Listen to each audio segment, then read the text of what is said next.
សូមគោរពជំរាបសួរសូមស្វាគមន៍បងប្អូនទាំងអស់គ្នាបាទសូមស្វាគមន៍ជួបគ្នានៅវីដេអូថ្មីទៀតហើយបាទដែលមេរៀនរបស់យើងថ្ងៃនេះរៀនអំពីពាក្យបាទធ្វើពាក្យគឺបកថាពិសេសបាទ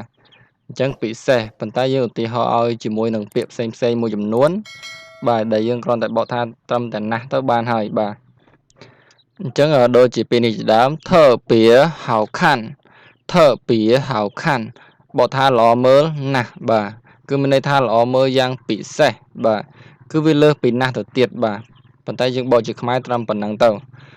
បាទពាក្យបន្ទាប់បាទធ្វើពាក្យសិហួនបកថាចូលចិត្តណាស់ជាដើមបាទធ្វើពាក្យតានសេនព្រួយបារម្ភណាស់បាទធ្វើពាក្យជូអ៊ីប្រុងប្រយ័ត្នបំផុតបាទគឺយើងបកថាបំផុតអញ្ចឹងមកបាទគឺវាដូចតែណាស់ដែរបាទឥឡូវយើងបញ្យល់ពាក្យនេះបាទពាក្យថាធ្វើពាក្យនេះគឺមានន័យថាពិសេសអញ្ចឹងហើយវាលើសពីណាស់បាទចង់និយាយថាលើសពីណាស់ទៅទៀតប៉ុន្តែជាភាសាខ្មែរយើងបកថាត្រឹមណាស់បានហើយដូចជាពាក្យល្អមើលណាស់ចូលចិត្តណាស់ព្រួយបារម្ភណាស់ឬក៏ប្រុងប្រយ័ត្នបំផុតឃើញទេអញ្ចឹងក្នុងន័យភាសាចិនគឺវាលើសពីអ្វីដែលយើងថាចូលចិត្តណាស់ទៅទៀតបាទដែលយើងដឹងហើយថាពាក្យណាស់គឺពាក្យហិនគឺបកថាណាស់បាទអញ្ចឹងយើងអាចនិយាយថាហិនហៅខាន់ល្អមើលណាស់ក៏បានដែរបាទហើយបើយើងនិយាយថាធ្វើពាក្យហៅខាន់ក៏ល្អមើលណាស់ដូចគ្នាប៉ុន្តែ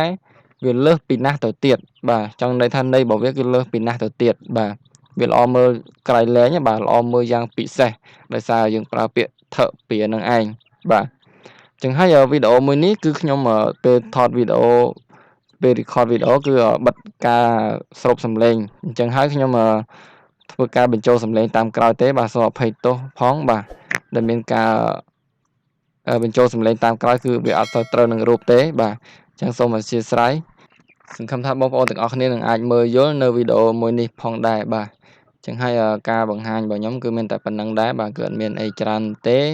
សង្ឃឹមថាអ្នកទាំងអស់គ្នានឹងខិតខំរៀនសូត្រព្យាយាមដោយខ្លួនឯងបាទតស៊ូដោយខ្លួនឯងបាទដោយសារពាក្យនេះគឺខ្ញុំនិយាយច្រើនសឹងតែរាល់វីដេអូហើយបាទដាស់តឿនអ្នកទាំងអស់គ្នាបាទប៉ុន្តែក៏មានបងប្អូនយើងមួយចំនួនបាទគាត់បែរថាលោកសឿនិយាយច្រើនពេកហើយបាទថតភ្លាមរៀនភ្លាមហ្មងទៅលឿនបាទប៉ុន្តែខ្ញុំរាល់វីដេអូភាគច្រើនគឺខ្ញុំតែងតែដាស់តឿនបងប្អូនទាំងអស់គ្នាបាទនិយាយច្រើនបន្តិចទៅចុះបាទបើសិនជាបងប្អូនយល់ថាមិនចង់ស្ដាប់គឺសារវីដេអូឲ្យដល់កន្លែងរៀនតែម្ដងទៅបាទកុំឲ្យខាត់ពេលដល់អ្នកទាំងអស់គ្នាហើយការបង្រៀនរបស់ខ្ញុំក៏អត់មានជាការសប្បាយបាទបង្រៀនលក្ខណៈលេងសើចនិយាយសើចច្រើនដែរបាទដូចជាមានបងប្អូនយើងក៏ធ្លាប់ប្រាប់ខ្ញុំដែរលោកសឿបង្រៀនធ្វើមុខស្ងួតម៉េចបាទសើចបន្តិចលេងសើចបន្តិចទៅបាទអញ្ចឹងខ្ញុំអត់ចេះការលេងសើចនឹងទេបាទគឺបង្រៀនគឺដឹងតែបង្រៀនបាទបង្រៀនរួចគឺបិទវីដេអូបាទកុំឲ្យខាតពេលច្រើនអញ្ចឹងហើយសូមបញ្ចប់វីដេអូត្រឹមហ្នឹងចុះបាទសូមអរគុណសូមជម្រាបលាព្យាយាមទាំងអស់គ្នា